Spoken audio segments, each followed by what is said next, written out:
Convert the binary number 1101101 to gray code. So here, in order to convert the given binary into gray code, we have to follow this procedure. So the given question is 1101101. So here the first step is we need to preserve the most significant bit. This is called as most significant bit, which should be preserved as it is. Means it should be written as it is. After that, we need to perform XOR operation horizontally. So horizontally, you try to perform XOR. So this is the truth table for XOR, which contains two inputs A and B, and output will be Y. So if two inputs are there, we'll get four combinations 0 0, 0 1, 1 0, 1 1.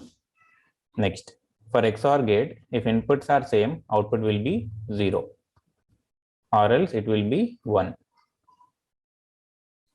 Now for this given question, try to perform XOR operation horizontally. So XOR operation between 1 and 1.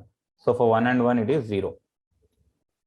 Next, XOR between 1 and 0. For 1 and 0, if I perform XOR, I'll get answer as 1.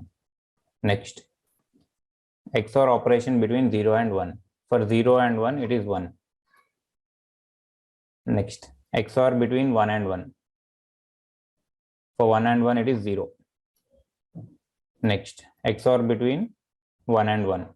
Again, it will be 0. XOR between 1 and 0. XOR between 1 and 0 is 1.